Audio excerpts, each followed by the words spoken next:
Ah, mais ça va, Alain. Comme d'hab, hein, c'est... Ouais. Donc, grand habitué. Je me suis fait une spécialité, l'Ukraine. Je suis monomaniaque, hein, maintenant. Ouais, non, mais on voit... Je passe mon temps là-dessus. Ouais. Tu suis, j'ai envie de dire, on est connecté, on a des nouvelles heure par heure, un peu, tu nous détailles la situation, envoie des articles, ouais. En contact même avec pas mal de gens. Alors, sur place. Donc, je me suis mis sur Twitter. Je n'avais pas utilisé Twitter jusqu'à présent parce que ça fait beaucoup. Et donc, la plupart des journalistes aujourd'hui envoient leurs dépêches sur Twitter. Hein, à leur rédaction. Et il suffit de les suivre hein, sur Twitter, tu te branches sur tel ou tel journaliste, puis comme un journaliste il est branché sur ses collègues, donc comme ça que tu arrives à trouver la filière. Donc je me suis branché sur des journalistes qui sont sur le terrain entre Mariupol et Kramatorsk, hein, on montrera des vues. Tu peux passer la vue 7 pour montrer ce qui se passe sur le terrain. Alors c'est la carte du Donbass. Alors c'est quoi le Donbass? Parce qu'on a parlé du Donbass. En fait, le Donbass, c'est un bassin minier qui n'est pas exclusif à l'Ukraine, puisque c'est un bassin minier qu'on appelle le Donbass, qui va jusqu'à Rostov-sur-le-Don, donc qui est à cheval entre l'Ukraine et la Russie. Ce qui est bien la preuve que cette Ukraine était une configuration complètement artificielle de l'URSS. Hein, ils ont mis l'Ukraine là, mais dans cette partie-là, c'était des Russes qui étaient là. Donc pourquoi ils ont mis cette partie? Ils ont coupé le bassin minier en deux et ils en ont mis une partie en Ukraine. Voilà. Donc le Donbass ukrainien, ce sont les oblasts, comme on dit les oblasts chez eux, c'est comme les départements, les oblasts de Lugansk et de Donetsk. Oui, d'accord. Hein, mais les mines, c'est surtout dans le Lugansk. Et Donetsk, c'est une des plus grandes, plus grandes villes d'Ukraine. Donetsk, c'est une très grande ville, ouais, je sais pas. C'est une des plus grandes. Hein, une des plus grandes, ouais. Et donc, ce sont les deux oblasts en sécession qui ont fait leur référendum, qui ont pu l'organiser et qui a donné une grande majorité de voix pour l'autonomie, en fait, pour l'indépendance. Hein. Et alors, donc, l'oblast de Donetsk a une façade maritime sur la mer d'Azov, au sud, hein, c'est là où se trouve Mariupol, qui est un port. Hein. T'as mis la vue 7 hein, et d'accord. Donc on voit au sud donc c'est le sud-ouest qui est le Donetsk et le nord-ouest qui est le Lugansk. On appelle le Lugansk parce que c'est la capitale, c'est Lugansk, et c'est là que se trouve, pas loin de la frontière russe, le bassin minier, hein, qui était un des hauts lieux d'ailleurs du communisme, puisque il y a un bled qui s'appelle Torres, du nom de Maurice Torres. Ouais. Voilà, donc ici, c'est surtout des pro-soviétiques qu'il y a, hein, plus qu'autre chose. Voilà. Et donc, ce sont donc ces deux oblasts qui sont maintenant en sécession et dans lesquels se déroule une guerre. On peut l'appeler la guerre du Donbass. La guerre du Donbass, ouais, la guerre du Donbass. Ce qu'on voit un peu partout. Et c'est une guerre qui a commencé par un massacre, celui de Mariupol, il y a une quinzaine de jours. Hein. C'était le 9 mai. Le 9 mai, où à Mariupol, des nervis de la droite, des nervis armés, sont rentrés dans la ville et ont voulu perturber les manifestations du 9 mai. On sait que le 9 mai, bon, c'est comme le 8 mai chez nous, mais chez eux, c'est un jour après, commémore la victoire de l'URSS sur le nazisme, et c'est une des plus grandes... Ah bah tiens, il y a... on va pouvoir prendre Thierry, que tu lui dis qu'il le prenne. Mais il ne peut pas. Hein laisse tomber. Hein il faut tout connecter à l'avance. Ah bon, plus compliqué bon que ça. bah tant pis. Ouais. Tant pis pour lui. Il avait qu'à venir avant. Et donc, Oui, donc à Mariupol, donc il y a ces fameuses fêtes du 9 mai qui sont des fêtes extrêmement importantes. Pour eux, c'est quasiment l'équivalent de du 14 juillet. Hein. C'est vraiment la plus grande fête, le 9 mai. Et donc, ces gens de la droite ont voulu perturber ces fêtes. Alors, hein, on a déjà vu le partage dans la conception historique. Donc, tu as les gens, les pro-russes à l'Est, qui considèrent que la victoire sur le nazisme, c'est une très très grande victoire qui est formateur de l'URSS, hein, pratiquement. C'est le grand effort, ils appellent ça la Grande Guerre patriotique. Ouais, la Grande Guerre patriotique. La Grande Guerre patriotique, tandis que à l'extrême ouest, ils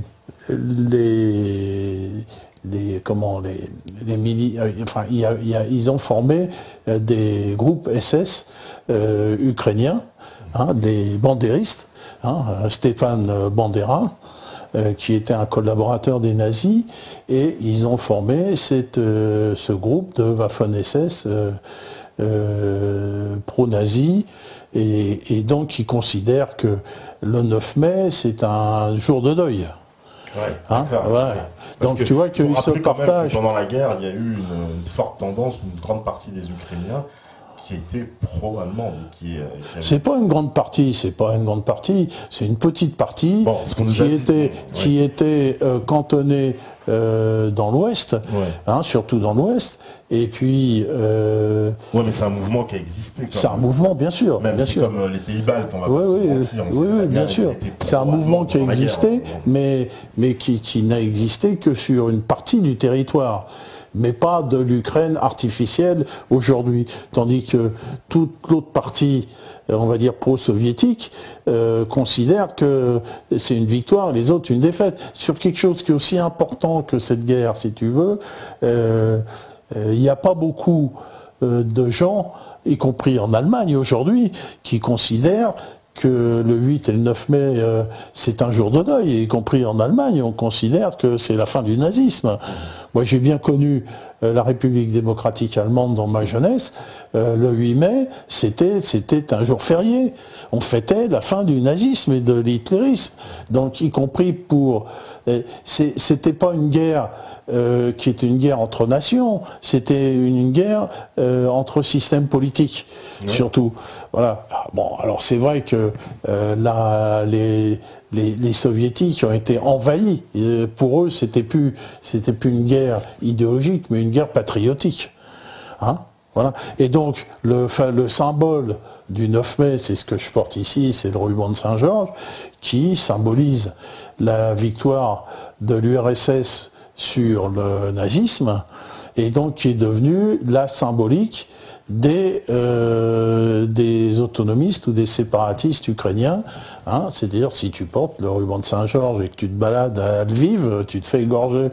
Hein, donc voilà, ça c'est le signe de ralliement de ceux qui fêtent la victoire sur le nazisme. Oui. Alors, comme ils considèrent que les gens à Kiev sont des nazis, donc de toute façon c'est vrai, puisque on voit que le président, on le voit sur des photos, qui fait le salut nazi, qui est bandériste, donc ils considèrent que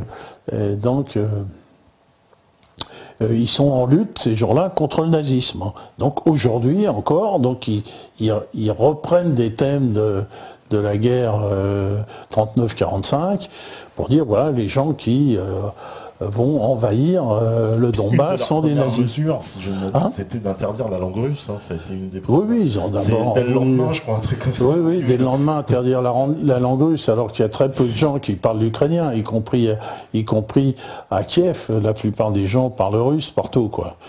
Hein, voilà, bon, ils interdisent, donc c'est vraiment un casus belli. C'est proche en plus, l'ukrainien. Oui, ça se ressemble beaucoup, tout le monde sait bien, on en a parlé, que la Russie a son fondement historique en Ukraine, et que c'est là qu'est née la Rousse, qui est le mélange entre les Slaves et puis les Nordiques, les Suédois, les Suédois qu'ils appelaient les Varegs. Hein. les Vikings, plutôt les Norvégiens et les Danois, puis à l'est, ce sont les Varegs qui descendaient par le Dniepr, hein, avec leur bateau, et qui ont été jusqu'à Constantinople, et qui ont ramené la religion orthodoxe de Constantinople. Voilà. Donc ces Varegs blonds aux yeux bleus, donc qui se sont établis à Kiev et qui ont formé le premier, la première entité étatique de la Rousse à Kiev. Voilà. Et donc on a une princesse de Kiev qui a épousé un roi de France au XIe siècle. Je ne sais plus lequel, bon, voilà. Bon. Mais c'est bien de le préciser parce que la présentation qui nous est faite un peu du storytelling médiatique sur l'affaire, c'est de nous dire qu'il y aurait des Russes et des Ukrainiens et une Russie méchante qui voudrait s'accaparer l'Ukraine, etc. C'est comme ça que ça nous est présenté, en ne mentionnant pas ce lien absolument historico-culturel entre la Russie et l'Ukraine qui sont... ah oui, la Russie et l'Ukraine, c'est beaucoup plus proche que entre le bassin parisien et la Bretagne. Voilà, c'est exactement, voilà. Bon. Et donc, il y a eu donc cette partie-là. Ensuite, historiquement, on va rappeler, elle est très rapide, parce que là, je vais pas aller au bout, a été occupée par les Polonais et les Lituaniens. Ça a formé un grand-duché, un royaume de Pologne et de Lituanie pendant pas mal de temps. Hein. Et puis, Catherine II a repris tout ça sous l'égide du tsarisme, hein, et puis donc c'est devenu russe, toute cette partie est devenue russe. Bon, voilà. Y compris la Crimée qu'elle a repris aux Turcs. Donc ça, pour retracer ça, mais on en a déjà parlé, puis c'est pas le... Non, mais pour recadrer, c'est bien, ça recadre un peu, tu vois, ceux qui n'ont pas vu, ça recadre. Donc là, historiquement, ces gens de l'Est donc, se rapportent à l'URSS, plus qu'à la Russie. À la Russie, parce qu'ils sont russophones, mais à la tradition soviétique du ruban de Saint-Georges, qui était une distinction. Alors l'ordre de Saint-Georges était une distinction tsariste qui a été supprimée par Lénine et qui a été repris par Staline, c'est-à-dire qu'il n'y avait plus la croix de Saint-Georges, mais il y avait une étoile. Hein, et donc cette distinction était attribuée vraiment à des combattants méritants, à des héros de guerre. Hein. Voilà, donc c'est devenu le symbole des héros qui ont combattu contre le nazisme. Et donc Poutine a repris cette symbolique et qu'on voit maintenant partout, tout le monde a vu des drapeaux, des rubans. Donc on voit les combattants du Donetsk et du Lugansk ayant ce ruban accroché à le drapeau de la Catalogne, hein, comme je l'ai vu l'autre fois. Non, la Catalogne, c'est sang et or. Bah oui, mais les gens, ils sont bureaux, il y a des daltoniens dans c'est noir et orange. On a eu un débat, il y en a qui voyaient du rouge et de la rouge et du jaune. J'ai dit, mais il n'y a pas ni rouge ni jaune, c'est du noir et du orange. Tu veux bien, abandonner.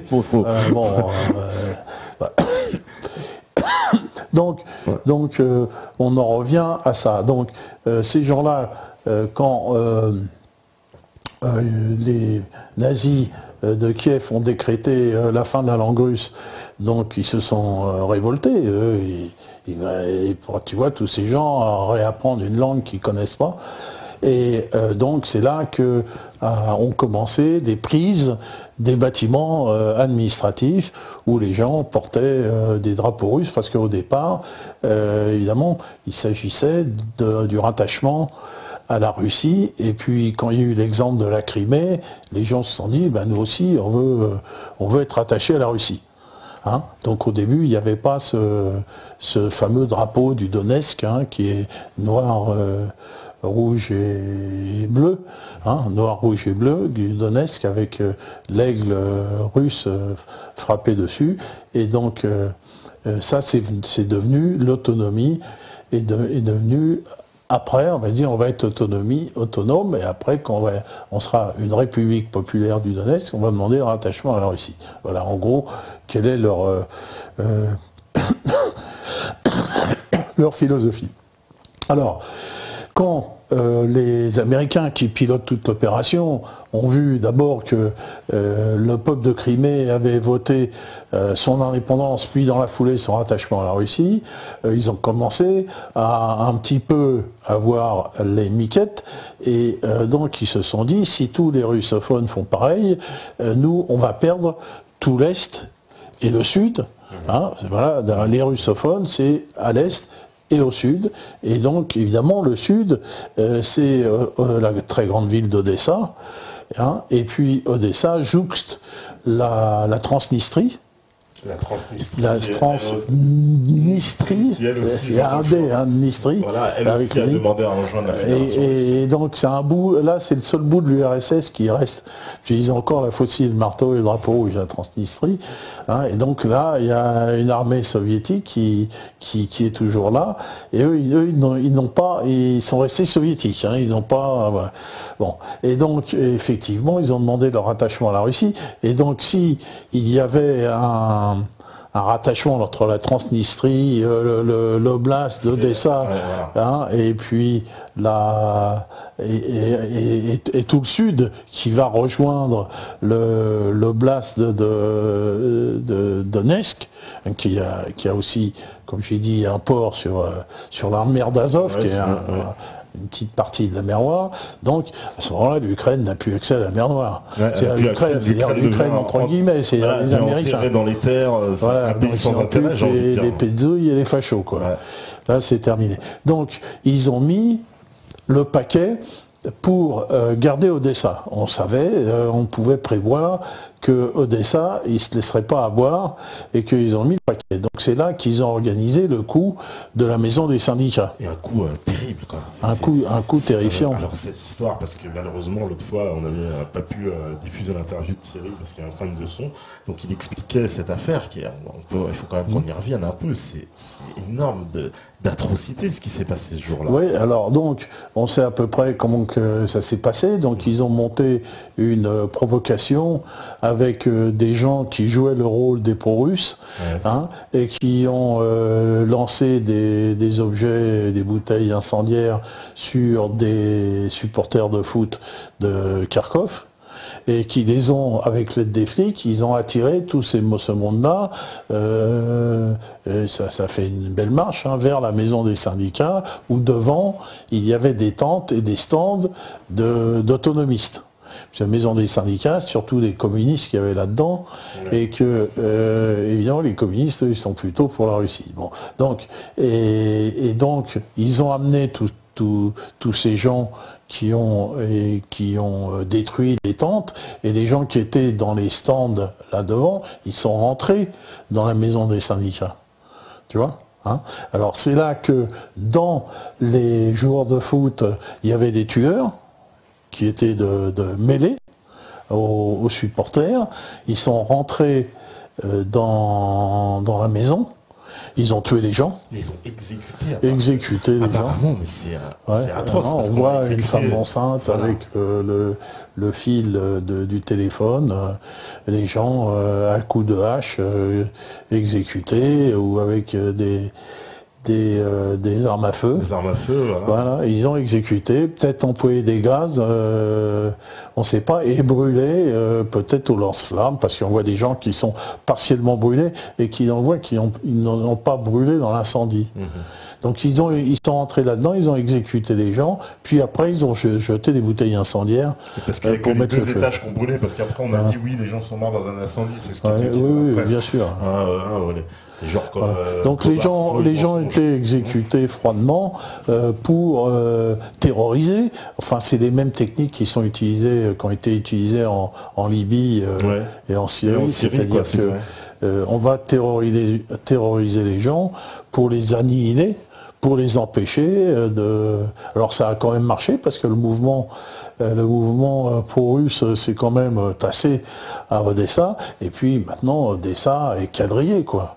Odessa est quadrillé, la police est omniprésente, les manifestations sont interdites, enfin c'est un État fasciste qui a été mis en place sur Odessa pour annihiler toute volonté des opposants à pouvoir faire quelque chose.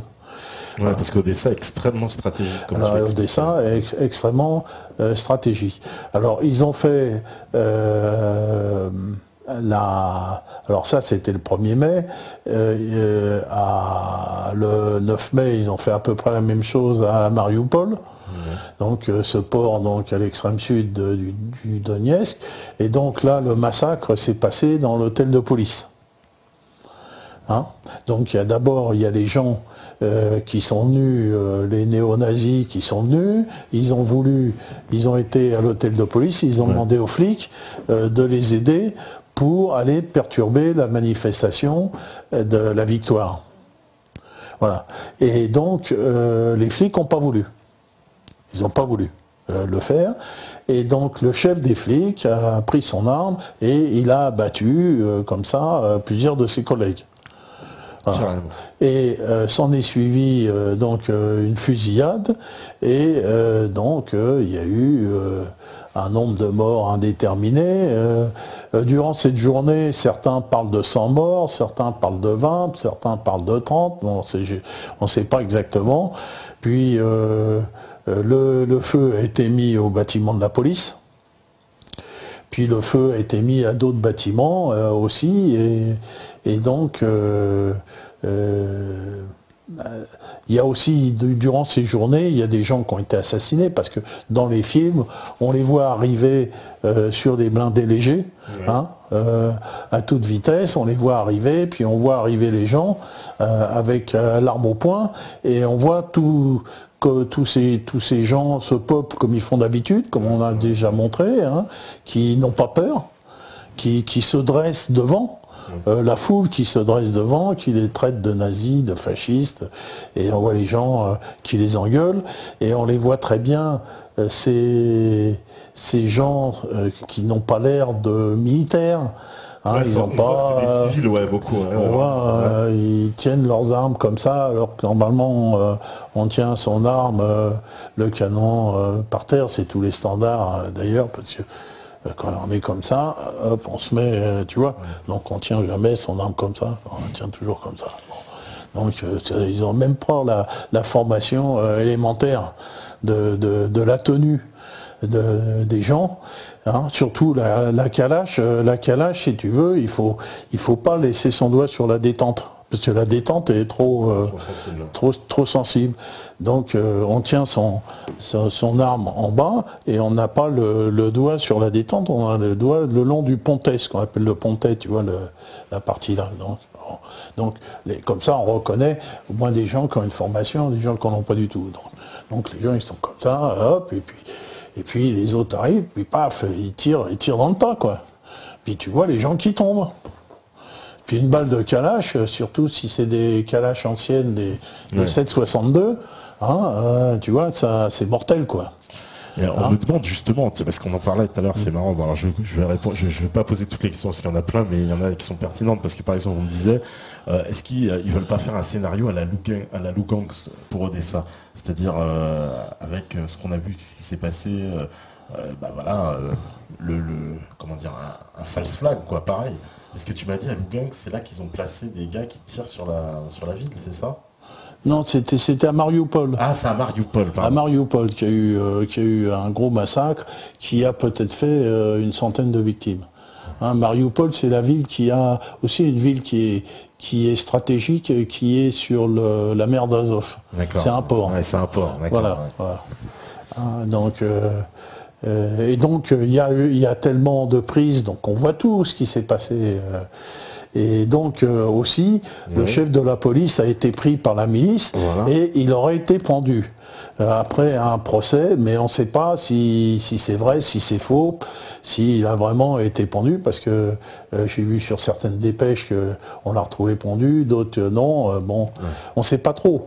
Hein, c'est pas facile, c'est comme le décomptage des morts. Là, j'ai un des journalistes que je suis qui s'appelle Graham Phillips, qui est un Britannique.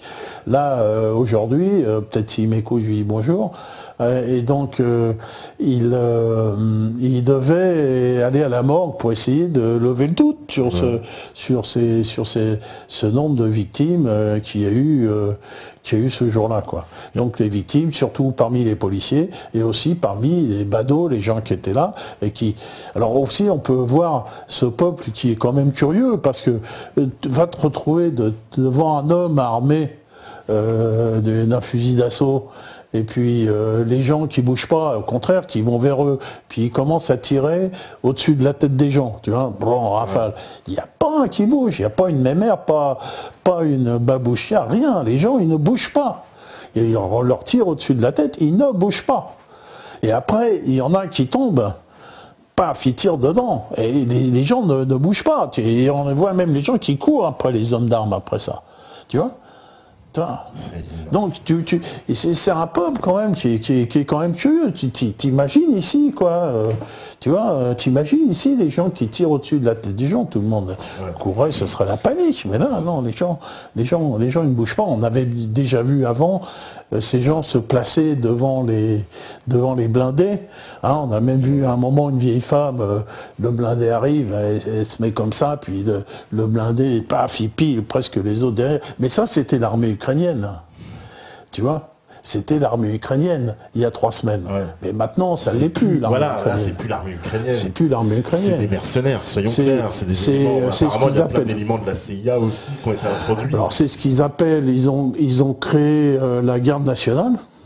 Voilà. Hein, donc, dans laquelle ils ont embauché des gens, des militants politiques. Donc, quelle formation militaire ils ont pu avoir? Non, à part une calage, c'est simple, hein, n'importe qui la prend, la démonte en une journée, tu sais comment que ça marche. Et puis tu tires un peu dans le tas, quoi. Et puis tu la prends, paf, tu l'armes, et puis c'est bon, quoi. N'importe qui peut à peu près s'en servir avec une formation d'1 heure ou 2. Et donc, ils ont filé ça à ces gens-là, puis les gens, ils étaient programmés pour tirer dans le tas. Avec apparemment un encadrement militaire de l'OTAN. Enfin, moi, c'est ce que... Alors, avec certainement un encadrement militaire de l'OTAN, c'est ce que dit les Russes, et c'est ce qu'a sorti ce fameux journal allemand, le Bild am Sonntag, qui est un journal du groupe Springer. Et alors là aussi, c'est assez caractéristique du fait que les Allemands, quand même, freinent cette affaire-là, parce que pour le patronat allemand, couper l'industrie allemande de la Russie, c'est catastrophique. Donc le groupe... c'est vrai que les Allemands, il faut quand même le souligner, hein, il y a une grande chaîne, même la ZDF, qui a diffusé un reportage, qui explique la situation en Ukraine d'une façon que franchement on n'ose même pas imaginer en France, et qui parle exactement comme ce qu'on est en train d'évoquer ici. Hein, alors là, donc là, le Bild a publié donc un article disant qu'il y avait 400 contracteurs à travailler en Ukraine, et que cette information a été fournie par le BND, les services secrets allemands. Voilà. Hein, et le BND aurait eu cette info de la NSA. Alors on se demande d'abord, le BND, comme tous les services secrets, ils sont bien placés pour savoir, ils n'ont pas besoin de la NSA pour savoir ce qu'il y a. Bon. Donc, ils ont dit que c'est la NSA, je ne sais pas pourquoi, enfin bon. Mais bon, mais ce qui est intéressant, c'est que le Bild a cité sa source comme étant le BND, c'est un service secret allemand. Donc, c'est bien pour dire aux Américains, quand même, là, on sait ce que vous faites, et puis donc c'est bien, un peu savonner la planche, quoi. Parce que les autres, ils disent, mais non, il n'y avait pas de contracteurs, non, c'est pas vrai. Comme ils disent, là, c'est hier, l'armée du Donbass, la milice, je ne sais pas comment on les appelle, d'autodéfense, a publié un communiqué comme quoi ils avaient tué des gens de la CIA. Oui. La CIA a dit non, c'est pas vrai, il n'y en a pas. T'imagines un truc comme ça, il n'y a pas de mec de la CIA. C'est vraiment, il faudrait qu'il soit con, même à la limite. Donc c'est pas croyable, voilà. Alors attends, il y a eu aussi, utilisation d'hélicoptères aussi apparemment. Ah ouais. Alors là, tu vas me passer la vue 8. Hein, la vue 8. Alors ça aussi, c'est caractéristique parce que c'est la vue 8 ou 9, hein, c'est pareil. Donc on voit un Mi-24 qui est aux couleurs des Nations Unies. Ouais. Alors pourquoi ils ont utilisé un Mi-24 aux couleurs des Nations Unies? On peut se poser la question. Oui. Parce que des Mi-24, l'Ukraine doit en avoir des wagons. L'Ukraine, c'est un arsenal. C'est ce qui vient de l'URSS. Il y a des quantités incroyables de blindés, d'hélicoptères et de tout ce qu'on veut. Alors évidemment, il n'y en a pas beaucoup qui marchent parce que les oligarques au pouvoir, ils n'en avaient rien à foutre. Ils ont pris le pognon, ils l'ont mis dans la poche, ils ne sont pas occupés de ça. Hein, puisqu'on a vu en Crimée, les Russes, quand ils sont arrivés, les bases aériennes, il n'y avait qu'un avion qui marchait, il n'y avait plus rien qui marchait. Bon. Donc là, ces fameux Mi-24 qui sont des monstres, hein, bardés de roquettes, de mitrailleuses à tir rapide et tout ce qu'on veut, c'est un monstre. Et donc, il s'est trouvé que ils ont dû en utiliser un qui était aux couleurs de l'ONU parce qu'ils en fournissent à l'ONU pour le Congo. Voilà, et avec les équipages, bien sûr. Mais donc, ils n'ont pas trouvé à ce moment-là d'hélicoptères de l'armée pour intervenir. Donc, ils sont partis chercher ces hélicoptères. Et donc, ils ont parti chercher ces hélicoptères. Alors, apparemment, c'était pour aussi ramener des morts et des blessés, parce qu'ils avaient eu beaucoup de pertes ce jour-là, et donc il fallait qu'ils ramassent les morceaux.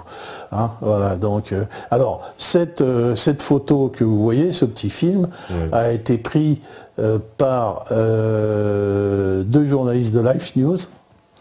Hein, et ces 2 journalistes, évidemment, les autres, ils leur donnent un chien de leur chaîne, donc ils ont bien...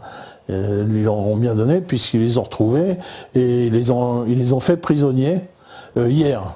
Ces 2 journalistes de la FNews, et on les voit d'ailleurs sur les photos, ils sont plutôt maltraités. Hein. Parce que, on les voit les mains dans le dos, ils ont mis la gueule par terre.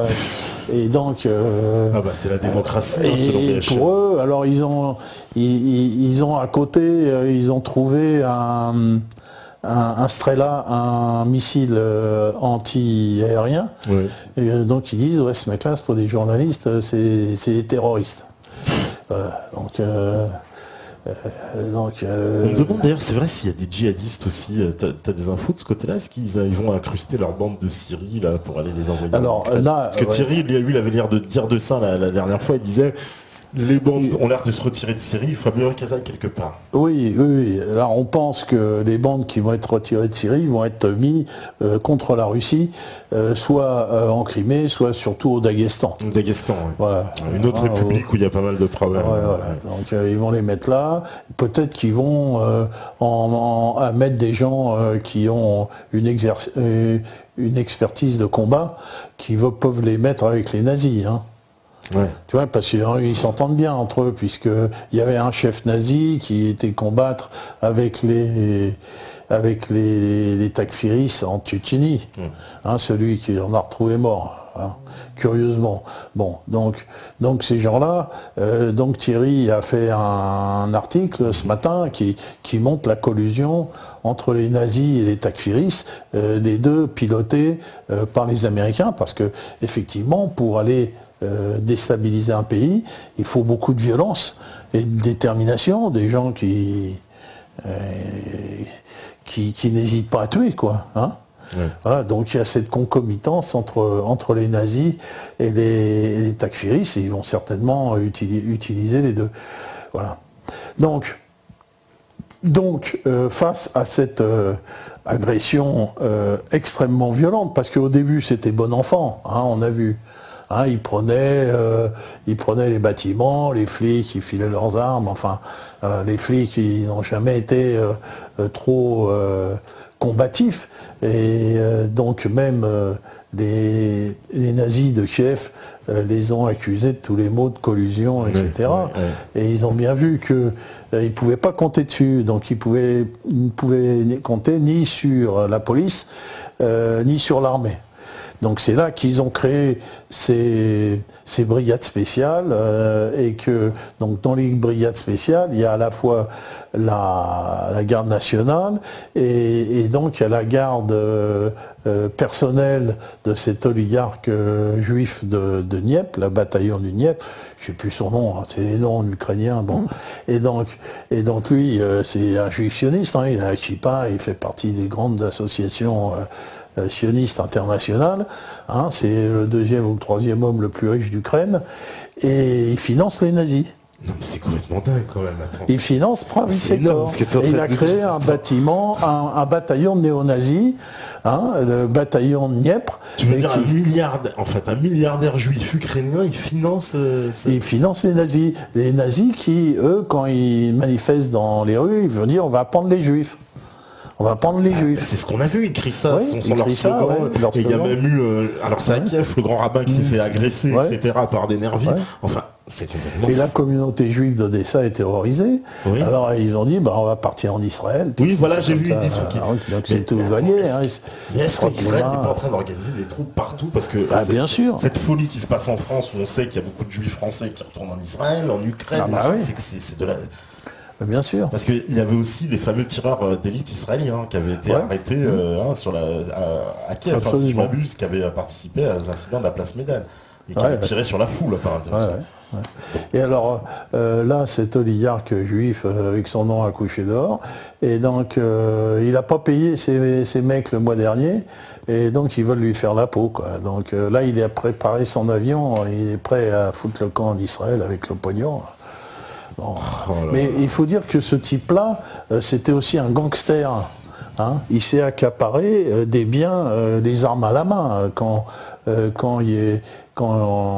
l'Union soviétique s'est écroulée, ce sont les pires des gangsters qui se sont accaparés des biens qui étaient nationalisés avant, tu vois. Hein.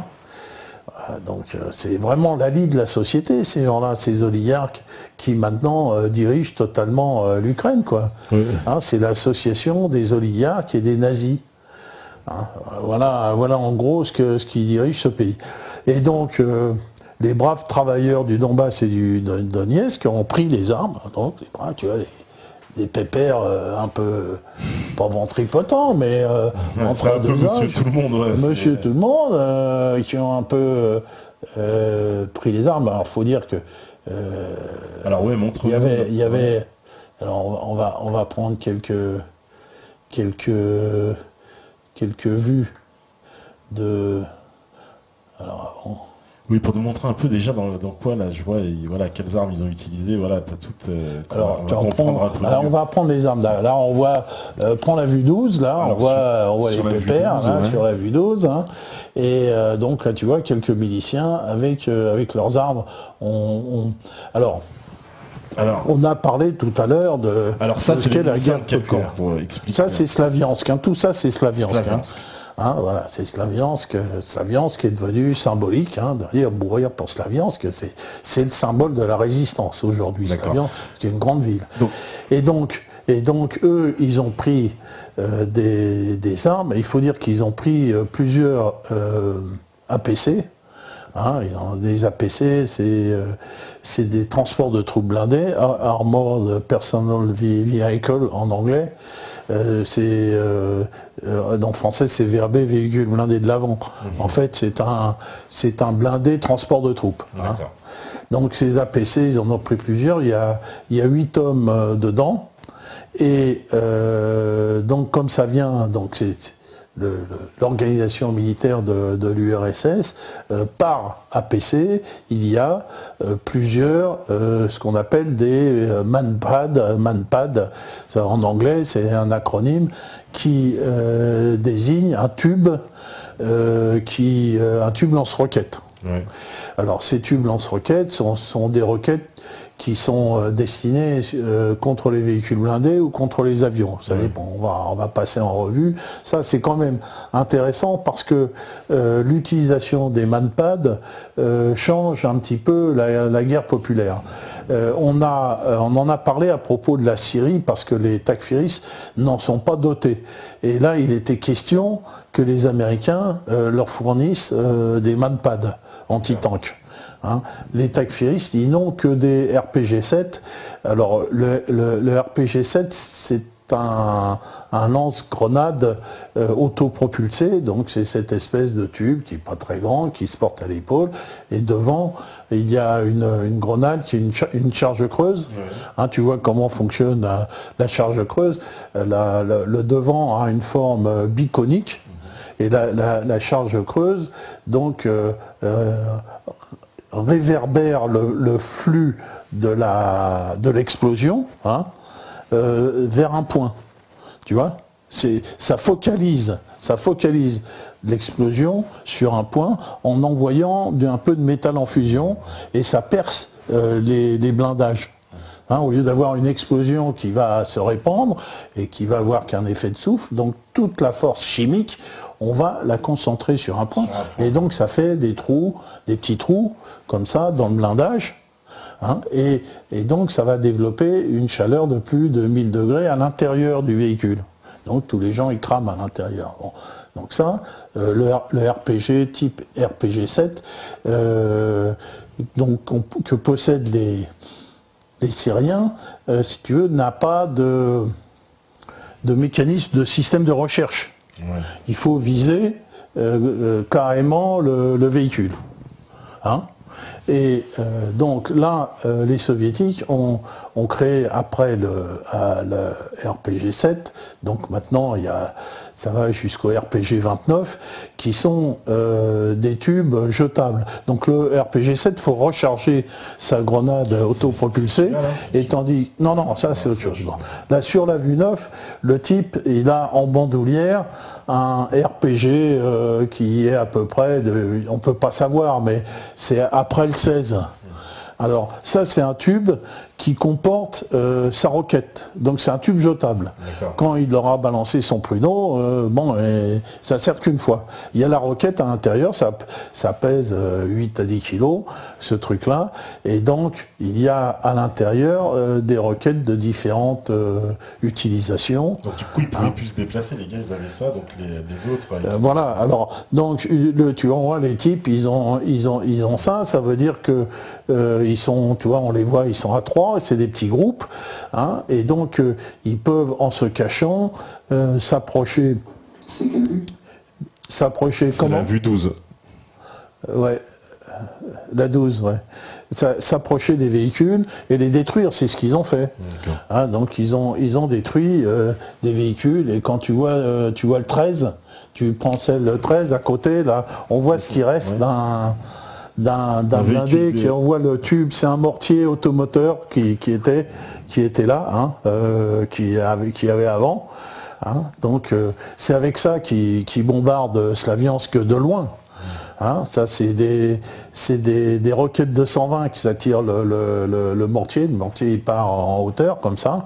Hein, et il bombarde au petit bonheur la chance. Hein, ça tombe dans les rues, ça tombe un peu partout. C'est on bombarde. Ah bah non, il bombarde avec ça. C'est une politique.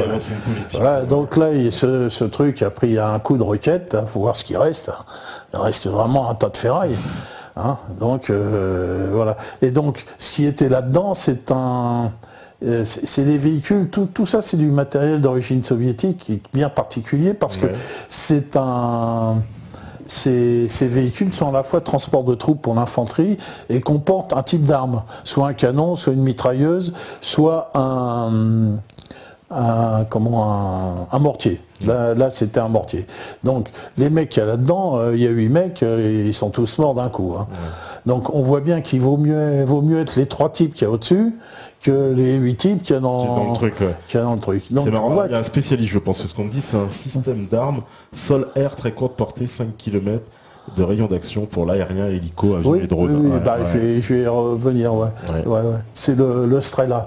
Le Strela, alors, s'il pose la question du Strela, on va lui montrer un Strela. Oh non, il m'a l'air plutôt calé que poser des questions. Voilà, donc c'est là. C'est la vue. Non, c'est pas le Strela, c'est l'Igla 10. Strela, voilà. Strela. Ouais, c'est ce que je me suis dit. J'ai pensé aussi à la DCR, je sais pas pourquoi. L'Igla, là, alors un type, il en a chopé un. Donc là, ça prend son hélicoptère sans problème. Il n'y a pratiquement même pas besoin de viser, quoi.